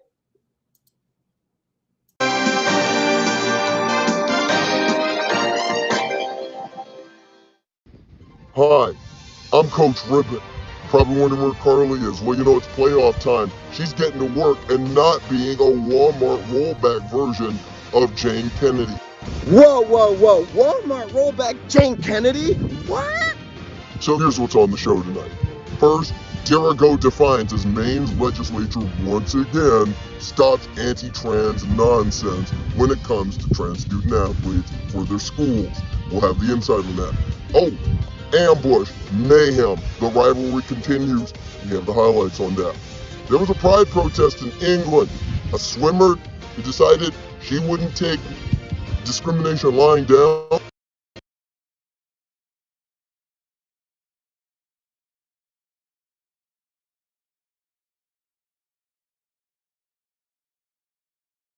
We'll have that story. And Representative Sarah McBride had some things to say about trans people in sport and how it relates to the political situation. We'll look at what she said and what she didn't say. We'll look in on a rivalry, a sisterhood, and what it means to be an athlete who's trans and beyond. I will say this for Karleigh. She's a lot closer to being Maria Taylor than he is being Sidra Sanders. I'm just saying. Thanks, Ribbit. I think. Transposition Sports right now.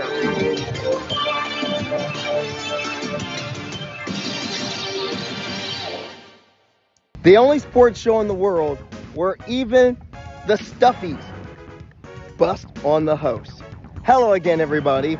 This is Transposition Sports. I'm Karleigh Chardonnay-Webb, and you know, we're at the practice field. So it's a Karleigh's Clipboard edition again this week. And right at the top, the state of Maine. Yes, that state's been in the news a lot partially because of Governor Janet Mills standing up to the Trump administration. Well, the Maine legislature did it again on Monday, with the Maine Senate voting down LD 322, a bill designed to ban transgender girls and women from scholastic and collegiate athletics in the state. That has been a constant project in Maine by who else? You know who? The Republicans. Transphobia for a stronger America. Well, in this case, this Republican-sponsored bill died as the Maine legislature were ending session. You can rest assured, though, it'll be brought back in the fall. But this has been a continuing pattern. Maine Republicans have put up bills. They've gotten a lot of fuel in the bus from the administration, but Maine Democrats and independents have voted it down every time. Oh, by the way, the number of athletes this bill would affect at the present time, a grand total of 2 that we know of. Elsewhere, across the Pacific, going over to India, Anaya Bangor. Now, she is the daughter of Sanjay Bangor, a highly touted cricketer turned former India manager, now a professional coach. Well, she was a standout in the age group ranks. Played well in the Mumbai under-16s, Pondicherry under-19s, most recently for the Mumbai State under-23 team.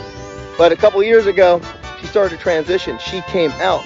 And recently, she's talked about her story, her journey, and the fact that she wants to play pro cricket and she wants to play for India's national team.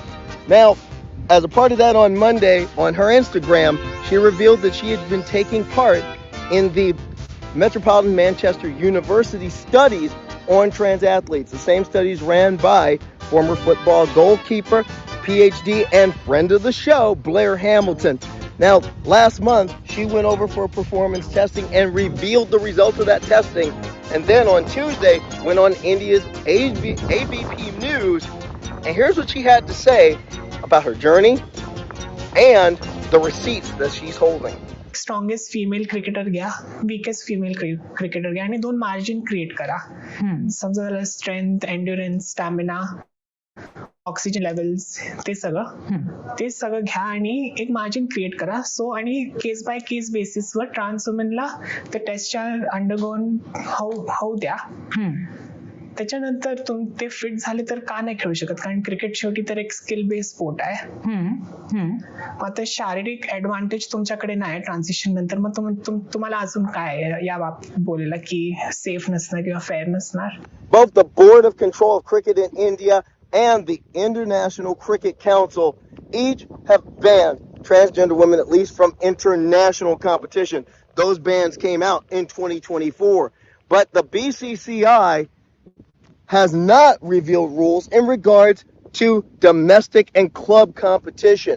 And that is the point of attack that Bangor is looking at in putting forth her findings and putting forth the research on her and sending it to both the BCCI and the ICC to take a look at it. Now, this is the 3rd such time that such data has been put forth to a governing body. Remember, 3 years ago, cyclist Emily Bridges put forth similar data done in a study with Loughborough University in the UK in regards to her power numbers, medical status, the whole 9 yards. The UCI didn't even look at it. And of course, there was 2019 during the the UCI Masters Track Cycling Championships when Dr. Veronica Ivy, yes, that Dr. Veronica Ivy literally had to put all her business out in the street in building a press release that refuted a lot of nonsense charges against her in the press the week of the championships. Oh, by the way, that same week, she won her 2nd consecutive world championship in her age group. Now, Bangor is bringing the receipts to both governing bodies. But here's the $64,000 question, or in this case, the 64,000 rupee question. Will they listen? Past performance say they most likely not, which once again proves that fairness, it's only for cis people. Hashtag just saying. In England, there's a woman named Anna Isabella Combs. She's 67 years old. She's a swimmer. She's been a part of the Reading Swim Club for 30 years.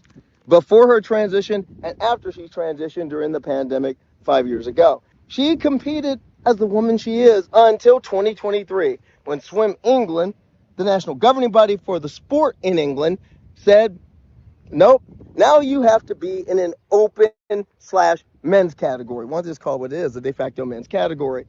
Well, as part of that, she was told that, well, if you're going to be a man, then you have to wear a men's uniform. That's going to be a little bit of a problem, as Coombs explained. Good morning. It's Saturday, the 10th of May, and I'm at sunny Sedgemoor Services on the M5 on my way from Cornwall up to Reading. I'm travelling to Reading because I am in a swimming competition later on this afternoon. Looking forward to seeing a lot of my old friends from Reading Swimming Club and some of the officials that I used to work with. However, there's a slightly more important aspect to it as far as I'm concerned. I have now to swim in the what's called open/male category. I'm not allowed to swim as a female anymore. I used to be able to. And so I'm going to protest in my own little way. I am going to consider that if I am swimming with the men, then I must wear the same costume as the men. Or to put it another way, I'm going to swim my 50 metres breaststroke topless. Now, technically, and swimming is one of these funny sports where you have lots of rules about what costume you should wear. And I have checked this with Swim England in the past. I'm expected to wear a female costume. So if I wear a male costume, that is something that doesn't come up above the navel, then I should technically be disqualified. However, if they disqualify me, that means I should be wearing a women's costume. If I'm wearing a women's costume, I must be a woman. Therefore, I should be able to enter the women's competition. We'll see. I'm going to try and tangle them up with their own lack of logic. I'll let you know what happens. So you got it. Coombs winning the pool. She did finish last, but more importantly, she got a point across because she bared it all. And we mean all. Pride is a protest, and that's an example of some good trouble right there. Good on you, Ms. Coombs. Good on you. Kind of a bittersweet sporting note. It's been announced that late last week, that Grand Slam track, the fledgling effort by track legend Michael Johnson, canceled their final round coming up later this month in Los Angeles, citing financial concerns. Now, Johnson has said that he will continue next year, but there will be some restructuring and some things that need to be done. Now, one thing about Grand Slam track, it's been an opening for some prominent LGBTQ athletes. Jarrett Naguse was a part of it. Trey Cunningham was among the leaders in it. And, of course, Nikki Hilt was a part of it, and they won an event earlier in the tour. Here's hoping that Grand Slam track, a good idea, can continue into 2026. When we return to Transposition Sports, highlights of a special weekend for me in more ways than one. And Representative Sarah McBride talked to the New York Times. Let's talk about what she said, what she didn't say, and maybe what she should have. I'm Karleigh Chardonnay-Webb. This is Transposition Sports. Stay with us. Look down the middle and complete it to Voda again. There's Erica Voda. Gonna bounce to the outside past the 20, 15, 10, going for the pylon. She's in. Touchdown ambush. I interrupt Transposition Sports because I'm cute and I can. And for this message from the angry gay grandpa. You don't pay me enough for this, Karleigh. So maybe I'll start a little bit softer.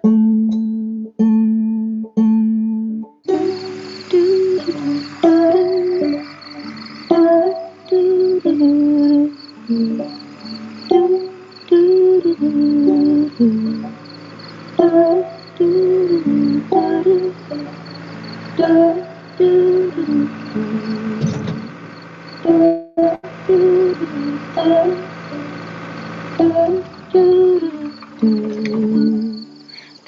little light of mine, I'm gonna let it shine.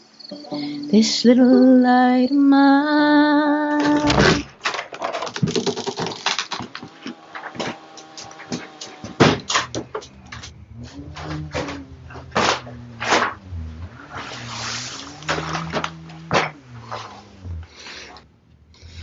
Dad?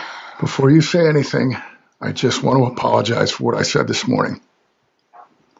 I've been doing a lot of thinking. If you want to change your name, if you want to wear a dress. It's a skirt, Dad. Skirt?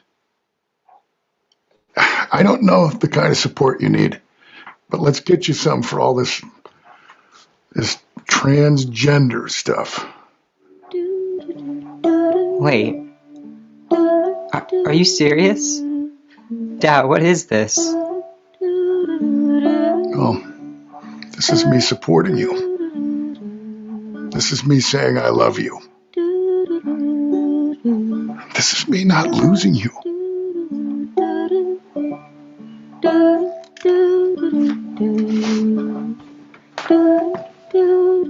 I love you, Dad. Love you. Holly. This little light of mine, I'm gonna let it shine. Welcome back to Transposition Sports. Mayhem, Ambush, and Danbury. Saturday night, big rivalry game. First quarter, San Valentino, All-American kicker punter with the punt. Jana Charest looking to field it. Oops, ball is on the ground. Who's going to get it? Who's going to get it? And look, the host of Transposition Sports makes the recovery. Now, hold on just a minute. You just had to put yourself in the highlight, did you, Karleigh? Whoa, Kirby. Wait, Kirby, what? What? This is my show. You know what? I saw you hustling against Maine. Why don't you hustle like that to fill my bowl, huh? Now, let's have the real highlights. Second quarter, San Valentino, that deep ball to Julian Mullen, yeah. Mullen's a rookie All-American 22-yard gain, and then 2 plays later, she's on the receiving end of a 15-yard touchdown from Valentino. It's 6-0 Ambush. Later second quarter, Valentino to another All-American. Erica Vada on the crossing route, and I'll tell you, Karleigh, she runs like she could catch a mouse. 52-yard touchdown, it's 13-0. But you know, never count out Maggie Schofield at quarterback. Remember last year? Flashback, big TD pass, broke a scoreless game open. Really, Kirby? Really? You gonna go there? Yeah, it's called journalism, Karleigh. Look it up, it happened. Well, she gambled again. This time, Kenya Ansome. Also an All-American. Intercepted, and you know how fast number 20 is. She took it to the house. It's 20-0. That's the way it ended. Ambush stopped the mayhem, 20-0, and that put the Ambush and my cat mom in the playoffs next week. They meet Music City in the first round. Oh, All-Americans for the Ambush.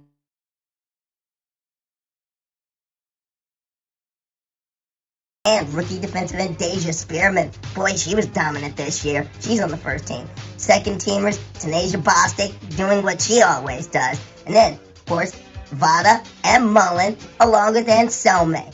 And on the third team, Tina Valentino at tight end, and Anna Villafane, who anchored the offensive line this season.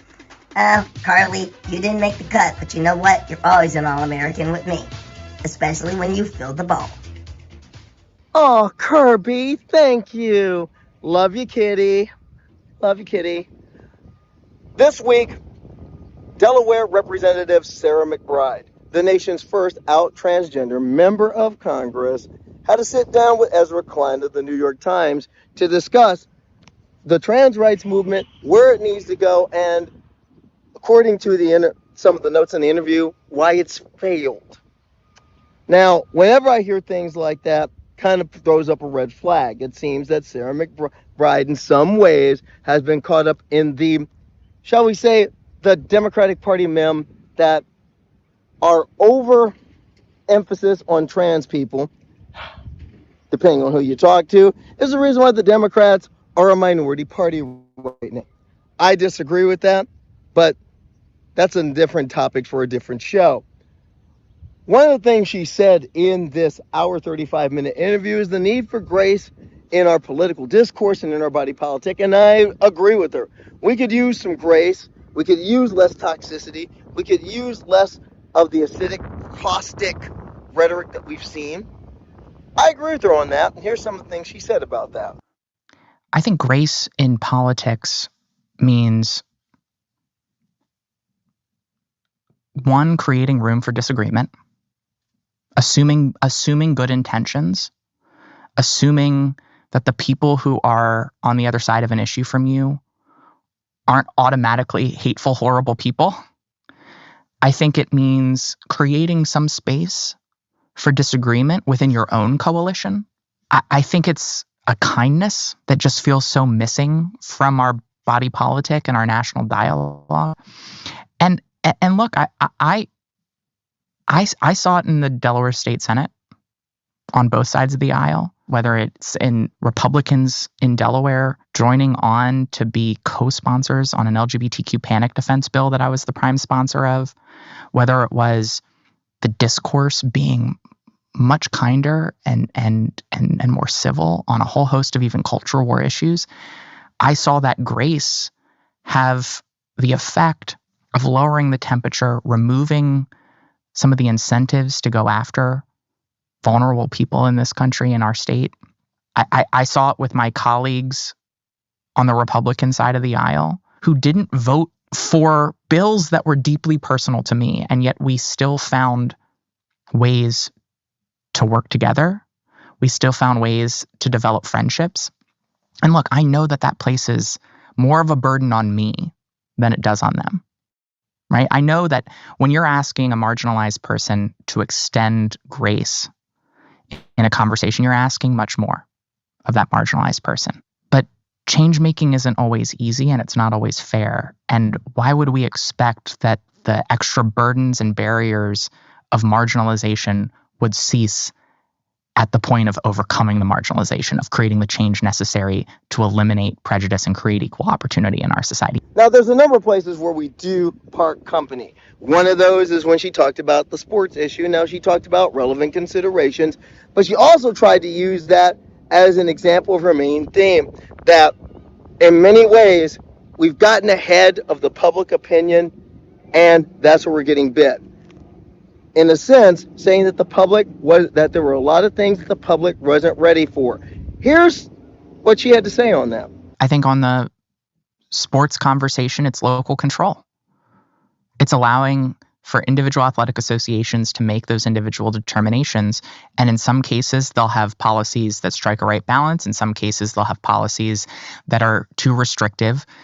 And I think that is the equivalent to the civil union's position in that debate. By allowing for Democratic voters, independent voters, hell, even some elected officials to take that civil union's position, one that met voters where they were, it gave some of our politicians who needed it an off-ramp so that they didn't have to choose between being all on or all off. We, as a sort of coalition, went to Trans 201, Trans 301, when people were still at a very much Trans 101 stage, one. And then two, I think there were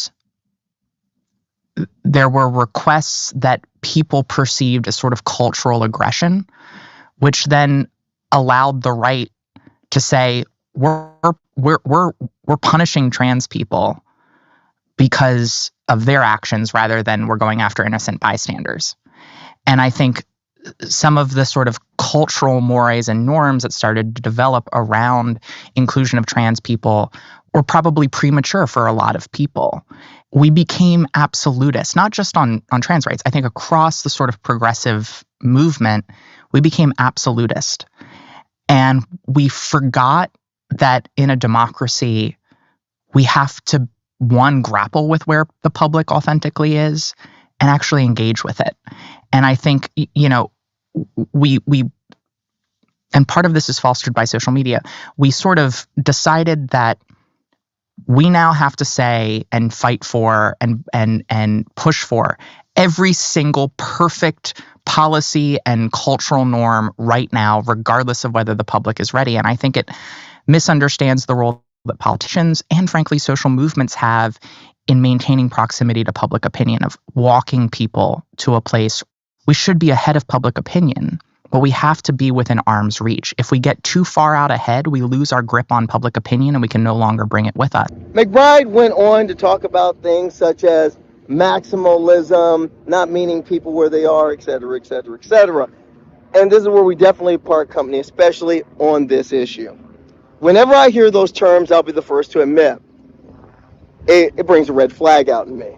Because whenever I hear the terms maximalist, what I'm really saying is, what it really says, at least to me, is how dare you stand up for yourself? Now, on the matter of local control, I agree with her.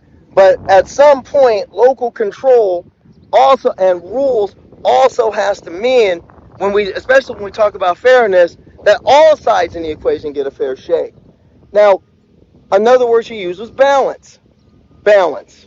See, whenever I hear a person use balance, most often it's a cis person using that word, and that person is talking about balance as in what makes me most comfortable. And that's one thing that I would love Representative McBride to understand, especially about the sports issue, is that this isn't so much about safety or fairness. In many ways, this is about the fact that certain people are uncomfortable with the fact that A.B. Hernandez winning a triple jump in California made certain people uncomfortable. And it shouldn't have made certain people uncomfortable.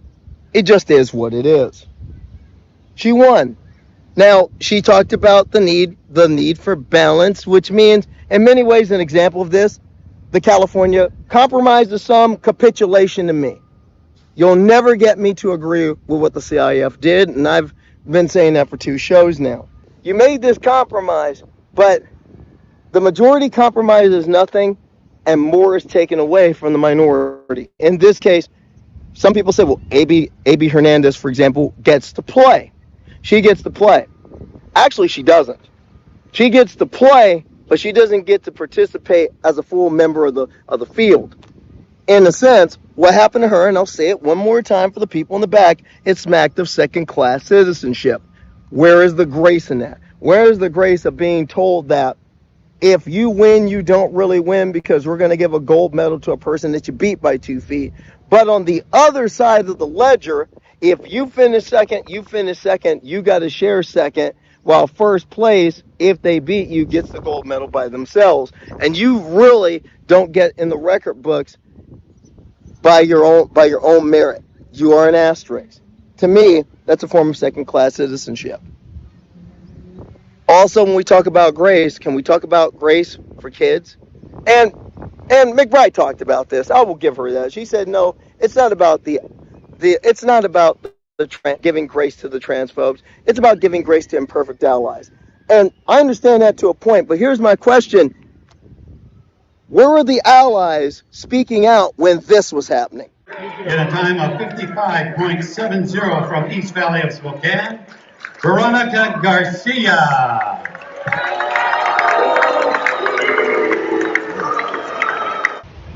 Where are the allies right now?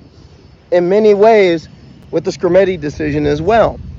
When kids are being booed or kids are being denied things, kids are being discriminated by law, how much grace can we hold for allies? At some point, when can we demand that even imperfect allies rise to something better?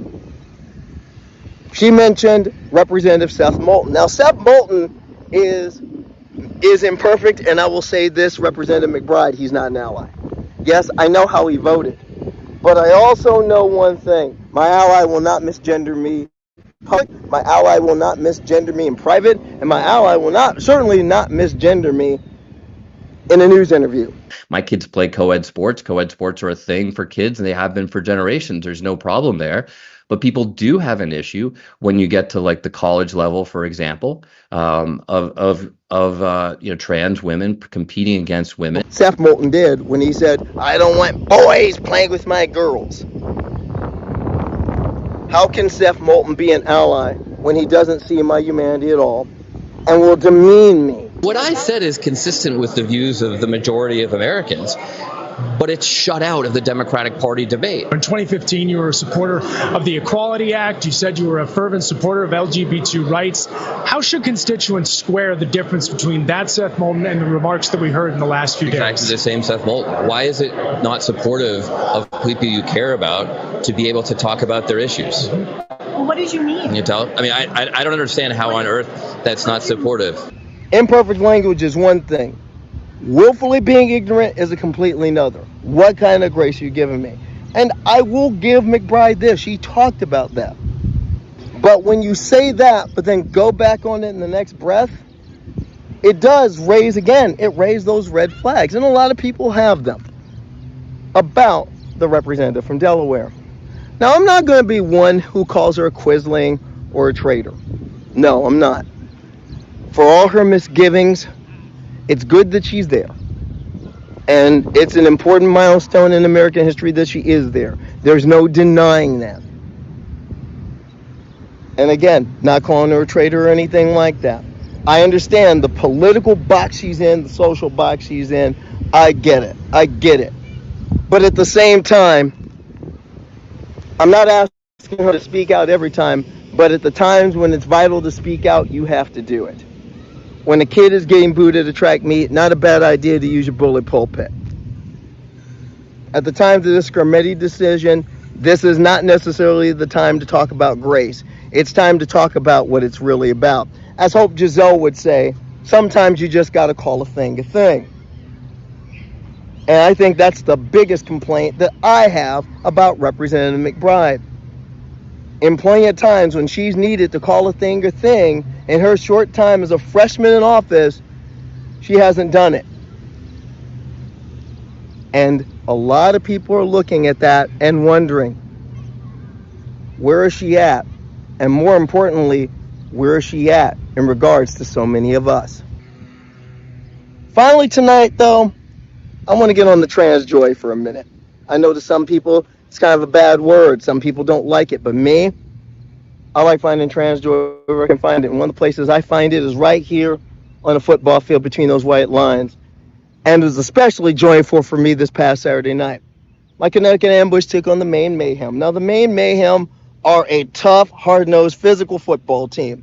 And in some ways, they've been the measuring stick for my team's ambition since we became a team. We lost to them twice last year. They were bitter, physical, tough defeats. We gave as good as we got, but we didn't do well enough. But on Saturday night, that changed. We finally slayed that dragon. And now we're staring down the barrel of our first playoff game in a week's time. And that's something that leaves me very excited. But in the middle of that game, there was an early moment. You see, little skinny old me was lined up at nose guard. Now, it's kind of a foreign position for me, but this has been the year of foreign positions for me. Offensive line and defensive line for most of it. Really, I'm a diva receiver, but you know something? Coaches coach, players play, and you play where coaches tell you, so that's where it was. But I was staring across from somebody who I respect a great deal and someone I consider a friend. Allie Cleveland, center middle linebacker for the Maine Mayhem, and by the way, a second-team All-American this year. Congratulations, Allie. The way you played this season, it was more than well-earned. But at that moment, she comes up to the line, takes the ball in her hand. I get down in my stance, and her eyes meet. Allie, Karleigh, Allie. And all of a sudden, smiles go across both our faces. We're both probably thinking the same thing. When you snap that ball, this is going to be fun. And it was fun. We tangled most of the night. It was an incredible game for both of us. Both of us played hard, made great plays, went at each other. And after that game, we were both sore, tired, battered, probably cursing each other's name in Epsom salt baths. But there was also a lot of love and a lot of respect. After the game, talked to each other, gave each other a big hug. We said we loved each other as we both left the field. And I told her she kicked my butt tonight. And she said, you kicked mine too. And she said, you've really gotten better. You really played great this year. I just want you to know that. And I said the same to her. That meant a lot coming from her because in some ways, Allie Cleveland was became my measuring stick as I was learning these new positions, because she's been playing semi-pro football in one variation or another for 20 years. She's been around this. She's seen it all. She's done it all. And remember, we interviewed her last year here at Transposition Sports. She told us a lot of her backstory. As a football player, as a trans woman, as an athlete who proudly hits that field for a team that loves having her. That's the story that a lot of people on the bigger issue aren't telling you. There's all the story of the controversy. But who's willing to do a story about the fact that Allie Cleveland is a captain of the Maine Mayhem? Loved by her coaches, loved by her team. She is a team leader. I've been telling my story for quite some time. And it's a story I'll always tell to anyone who will listen, even those who are the imperfect allies that Representative McBride talks about, especially to them. I'd love to tell them a story about 3 years ago to Pride, when a team administrator came up to me, knowing the truth, knowing about me, but saying, "Have you ever thought about playing football? And that you're welcome here." And how that team welcomed me and this team welcomed me. And when a league said that you cannot play, an entire team, all cisgender women, closed ranks around me and said, "You are one of us, sis, and we fight with you." That's something that myself and Allie have in common. We have that support. And as long as I can type on the keyboard, as long as I can write, as long as I can tell stories and speak, I'm going to tell that story, because that story is often missing. The same way that the story, that the positive side of A.B. Hernandez's story, in a lot of ways, has kind of gotten short shrift. That her competitors at that moment saw her as just another person out there that I need to beat. And to me, that's the balance. To me, that's the real fairness. If you really want to talk about being fair, let's just treat that trans kid playing a sport as any other kid playing a sport. Give them an opportunity to compete on merit. Not nonsense, not hysteria, but just the merit. If you run fast enough, if you jump high enough, if you make the block, if you make the shot, if you connect on the ball and get down to first base, that right there, that's the true essence. That's the fairness. That's what it ought to be about. And on a line of scrimmage on a football field in Western Connecticut that night, that's what it was all about. It wasn't two trans women. It wasn't a political point. It was just two football players who respect each other and wanted to give their very best going at each other. That is the beauty and the power of sports, and we need that in this time. No, a week before at our Pride game, I carried the Pride flag out to lead the team out. This shot right here by Clark Thompson, awesome photographer, our team photographer, should tell you everything you need to know about what sports means to me, especially now that I'm living as my best self. Sports in the past was a place for me to hide. Now sports is a place for me to shine. And I think that shine should be for everybody. Let's continue to work to make it so. For Transposition Sports, I'm Karleigh Chardonnay-Webb.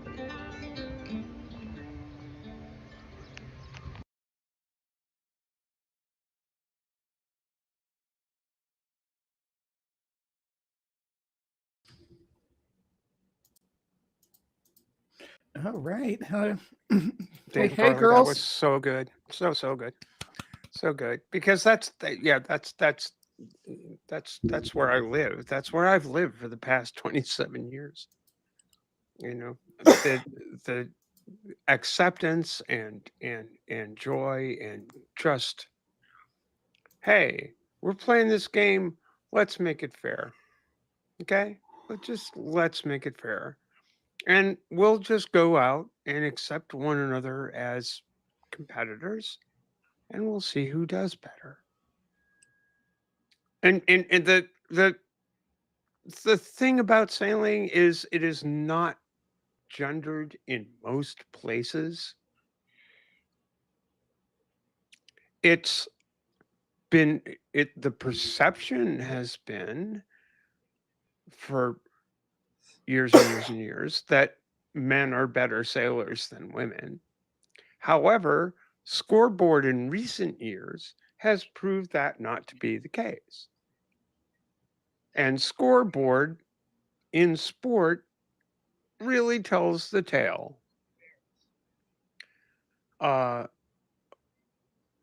It varies from sport to sport. It varies from all sports are physically type forming, right? If you're 5'6", you're unlikely to succeed in the NBA unless you're extraordinary. Unless you have an extraordinary gift of some nature or another. Doesn't matter your gender, but you're unlikely to, the likelihood of your being a star NBA player at the height of 5'6" is, and it doesn't really, honestly, it doesn't matter whether it's the NBA or the WNBA. It's like, it's not really gonna happen. But really, the thing about sport is that the rules make the game. And totally aside from any discussion of trans issues, here's a case. Couple of weeks, 3 weeks ago, we had a race. Sports are generally sailed according to rules. Like, okay, here's the course. This is the course you're going to sail. You're going to go from the starting line to this point over here, and then you're going to go to this point over here, and then you're going to come back and finish at where you started. Okay? In a race, in this particular race, could get a little technical here. In this particular race, the first mark you had to go around was here. All right. Well, I got to go here. And while you would expect the second mark you had to go around would be here, it was actually here. So it was more upwind. So you can't tack to make this mark and expect to make that mark. Right? So you had to basically,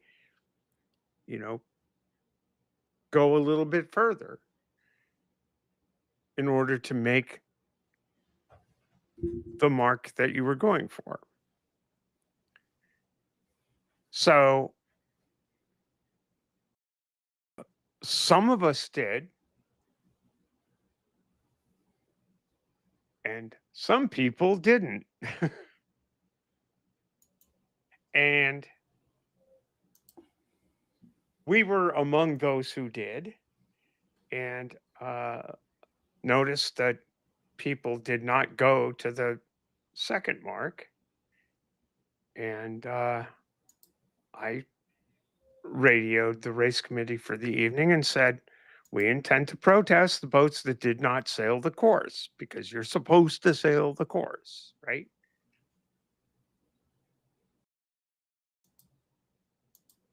Well, the way it was settled was that the race was discarded because of the way the course was set up. But the effect of that was that those of us who understood the course and sailed the course were disadvantaged for doing so.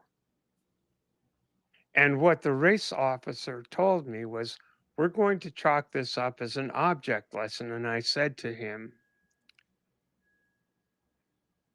is the object lesson you're trying to teach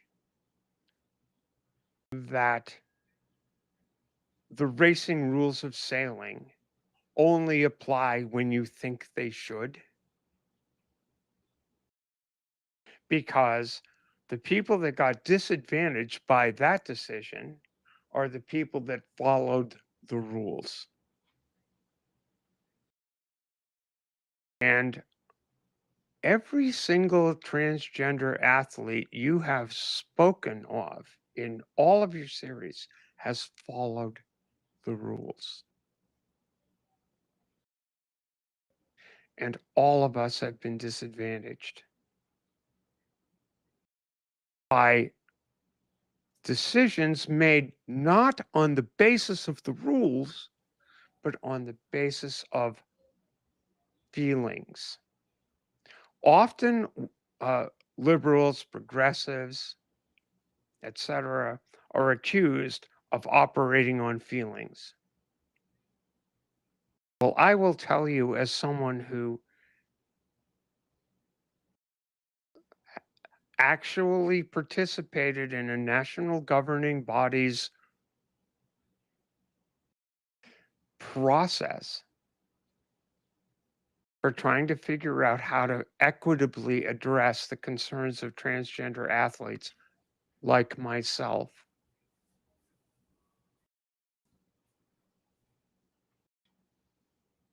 The national governing body for the sport of sailing is U.S. Sailing, and they booted it to World Sailing, and World Sailing made a decision. And they made the decision on the basis of feelings, not on the basis of equity and equality and facts. With regard to the exclusion of transgender athletes, transgender women in particular, in competing in women's competition at the world level, world championship level.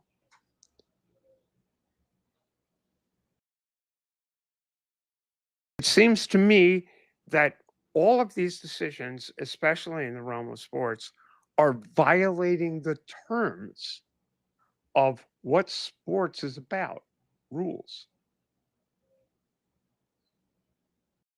It's violating the terms of the Olympic Charter. Principle 3, I believe, says sport is a human right. It's violating that. And it's all being violated because, again, in my previous example, which had nothing to do with trans issues, it's being violated because it's more convenient to do so. It's a object lesson. In other words, we don't want to deal with the fact that some people are actually full of shit and other people are not. Unfortunately, the people who are not full of shit happen to be the people we can most conveniently pick on so that we win. And that sucks. It sucks whether there are trans people involved or whatever. That sucks. And it sucks whether it's sports or whether it's politics. It's, you know, that's, to tie it back to Sarah McBride, it's like, yeah, sure, we need to bring people along and get people to a certain point. We can't push too far. But which issue is it going to be that bends the arc of history towards justice? When do you decide, and how do you make that decision? And when do you stop leaning on the goddamn arc? When do you start, if you're bending the bow to shoot an arrow towards justice, when do you stop bending on when do you stop leaning on the bow? I think people need to think about that. And I think that if there was any time any time to lean as hard as you possibly can on the bow to shoot an arrow towards justice, it's now. Do what you can. Where you can, when you can. Do what you can. I mean, and especially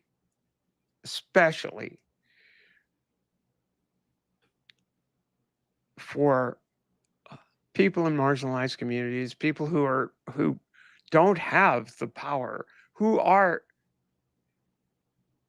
sitting on a knife edge of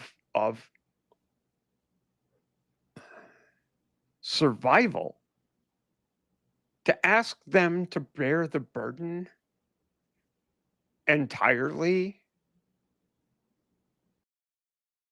is kind of unfair. If you think that people deserve justice and human rights, you need to be there, because especially when they're at their weakest. And I appreciate that politics is the art of the possible, and I think that's pretty much what Sarah was saying. But sometimes you have to create the possible, or at least acknowledge that the possible is there, and show that you're standing there with people who are determined to make the possible real. I hope that made any sense, but I'll shut up now. I see that we've lost viewers, but that's just me. Well, I think it's about time to wrap up anyways. Surpassed our 2-hour runtime, which is great because we're short a segment from what we're used to doing. So yeah, really appreciate everybody for coming and sticking around, and hopefully next week's news will be better than this week's, but I doubt it. Any final words, ladies? I think I kind of shot my wad there. All right, I guess hit the button. Let's do it. Oh yeah, that's right. I get to do that. I get to hit the button. That's your very important Good night, job. everybody. Thanks so much for coming. Thanks, Anarchy Fox. Thanks, Apostate Sisters. Thanks, Mark Reed. Thanks, Haley. Thanks, everybody who shows up. We appreciate you. You could help us out a great deal by telling folks about us, and we're not a channel that's really that the YouTube algorithm cares for very much. And we could use some support so that we can do a little bit of something to build what we're trying to do here. So help us out. We got a Patreon and all that other stuff. All those links are down in the description, and we love you. And Karleigh, that it? We'll say good night, folks. Good night, everybody. We'll see you next week. Bye.